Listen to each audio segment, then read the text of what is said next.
పెద్దనా చంద్రబాబు నాయుడు పరిపాలన ఎలా ఉంది? చంద్రబాబు పరిపాలన అందరికీ బాగు చేస్తా ఇది చేస్తానని అన్నాడు. పాతకాలం ఎట్లుందో అట్నే ఉంది. ఇప్పుడు కొత్త పనులు ఏం చేయటం లే, జాబులు ఇవ్వటం లే, చదువుకొని పిల్లలు ఎదురు చూస్తున్నారు. అదే జగనన్న ఉంటే కొంతకాలము కొంతమందికి జాబులైనా ఇచ్చు. పవన్ కళ్యాణ్ చేతిలో పెట్టుకొని గెలిచి సీఎంగా హాయిగా కూర్చున్నాడు. ఓకే, అంటే ఏ మార్పులు రావాలి రాష్ట్రంలో? అభివృద్ధి ఏ మార్పులు వచ్చినా జగనన్న వస్తేనే అవుతుంది. ఓకే, మరి జగనన్న ఓడిపోయాడుగా ప్రస్తుతానికి. జగనన్న ఓడిపోయాడంటే లెక్క పెడతారు, రోజులు లెక్క పెడతారు, నెల లెక్క పెడతారు. వస్తాడు, తప్పగా వస్తాడు. 5 ఏళ్లలో జగనన్న ఏమైనా జైలుకు పోయే అవకాశం ఉందంటావా? జైలుకు చాలా కేసులు ఏదో బయటకు వస్తున్నాయి కదా. కేసులు అన్ని చాలా తట్టుకున్నాడు ఆయన. అప్పుడు ఓట్లప్పుడే కొన్ని ఇబ్బందులు, చాలా ఇబ్బందులు పెట్టాడు.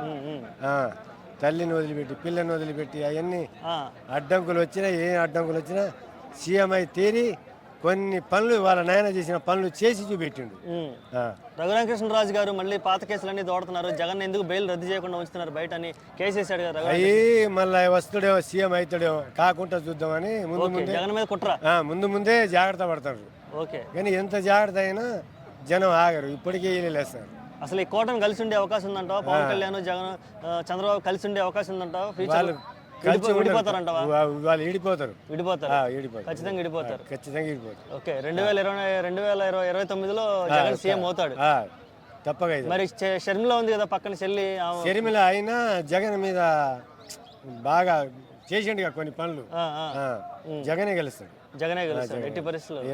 మరి షర్మిల ఊరకు తవ్వుతా ఉంటది, ఏదో ఒకటి గెలుగుతా ఉంటది కదా. మరి నోరు మూపించాలంటే ఎట్లాగా? నోరు మూయదు, వాళ్ళ అన్నకు ఎదురు పడతా ఉంటది. అదే, మరి ఏం చేద్దాం అంటారు షర్మిలని? ఏం చేసేది లేదు, వస్తుంది పోతే పోయింది, అంతేనా? అంతే, పట్టించుకోకూడదు. ఓకే, మరి విజయమ్మ కూడా దూరం అయింది కదా, మరి విజయమ్మ పరిస్థితి? విజయమ్మ కూడా వస్తుందా? ఏ ఊరు మీది? మాది వరంగల్ జిల్లా. ఓకే, దోర్నాగల్ మండలం, ఓకే, మైబాద్ తాలూకా, రైట్. కూడా సార్. Okay, thank you.